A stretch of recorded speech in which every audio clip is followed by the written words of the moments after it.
돈 빌릴 곳이 없어요. 나도 불법 사채 써요.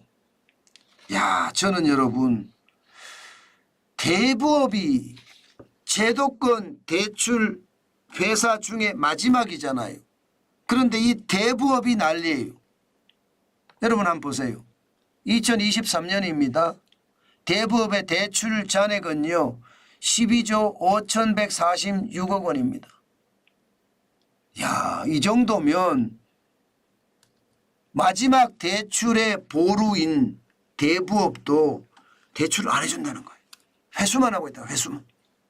2022년에 15조 8,678억 원까지 기록을 했는데 12조 5,146억 원으로 떨어졌으니까 1년 사이에 3조 5,332억 원이 줄어서 21.1%가 줄어들었다는 이야기잖아요. 참 엄청납니다. 2018년에 대부업 대출 잔액이 가장 많을 때가 17조 3,487억 원이었습니다. 그런데 지금은 12조 5,146억 원. 장난이 아니잖아요.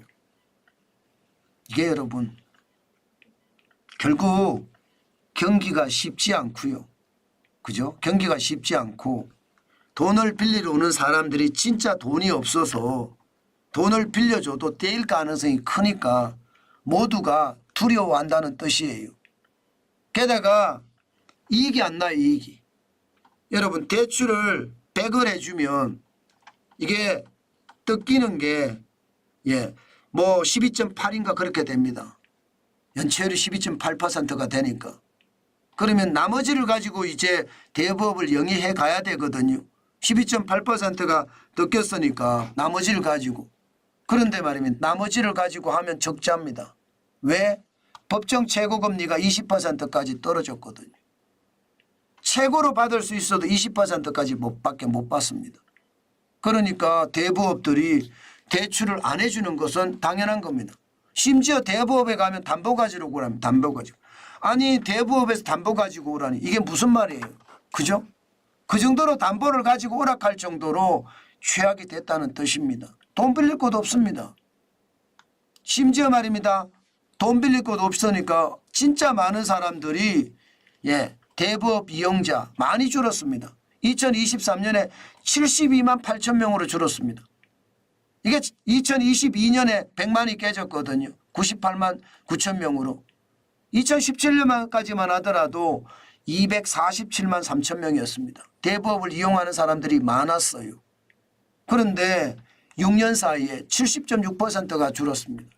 174만 5천 명. 그러면 이들은 어디로 갔을까요, 여러분?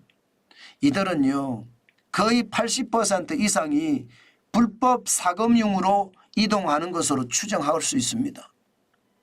일반적으로 80% 이상이 불법 사금융으로 간다고 해요. 그러면 결국 진짜로 최악을 맞는다는 뜻인가요? 그만큼 말입니다. 저는 정부가 명분만 내세워서 현실을 무시한 정책, 이 정책이 하나의 산업을 완전히 송두리째 죽이는 것은 당연하고요. 서민들도 불법 사금융으로 계속 내몰고 있다. 저는 그렇게 생각을 합니다.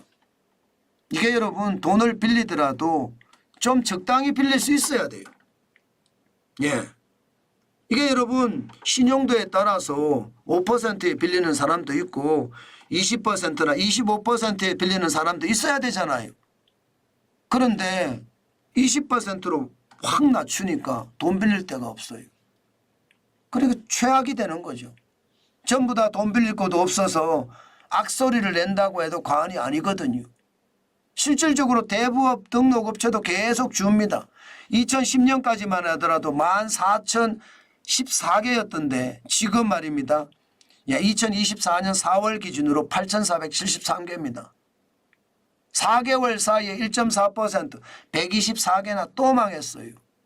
이제는 더 이상 이게 여러분 하지 못한다 이렇게 이야기합니다.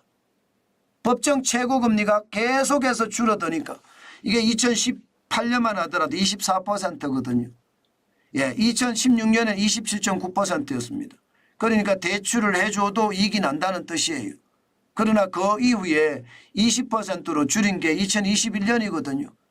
그러다가 2022년, 2023년 계속 줄어들면서 지금은 대출을 해주는 것이 아니라 이제는 대출 회수만 하고 있다. 이런 뜻입니다.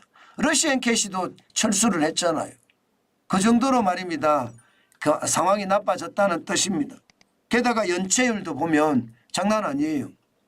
2020년까지만 하더라도 8.3%의 연체율이 점점 올라가서 2023년은 12.6%네요. 제가 앞서 12.8%라고 했나요? 수정합니다. 12.6%입니다. 돈 빌릴 곳이 없는 거예요. 돈 빌릴 곳이. 그러니까 이게 많은 돈을 빌려야 되는 사람들이 최악의 상태에 빠진다 이렇게 얘기해도 틀리는 말이 아니라는 뜻이잖아요. 명분만 가지고 시장을 통제하고 명분만 가지고 정책을 만들 일이 제가 아니라고 이야기합니다. 명분보다 더 중요한 게 저는 있다고 생각을 하거든요. 그 정도로 말입니다. 명분보다는요. 그만큼 중요한 게 있다 이렇게 생각합니다. 그만큼 중요한데 그런 것을 신경을 안 씁니다. 신경을 안 써요. 그래서 더 어렵다는 생각 저는 많이 하거든요. 제발 현장을 중시한 정책 저는 그 어느 때보다 필요하다고 생각합니다. 물론 법정 최고금리가 20%로 낮춰주니까 사람들이 보기에는 법정 최고금리가 20%밖에 안 되네. 좋네. 좋아졌네. 이렇게 이야기할 수 있지만 여러분 아니에요. 아닙니다. 진짜 아닙니다. 이게 여러분 그만큼 더 어려워질 수 있다는 것도 감안을 해야 됩니다.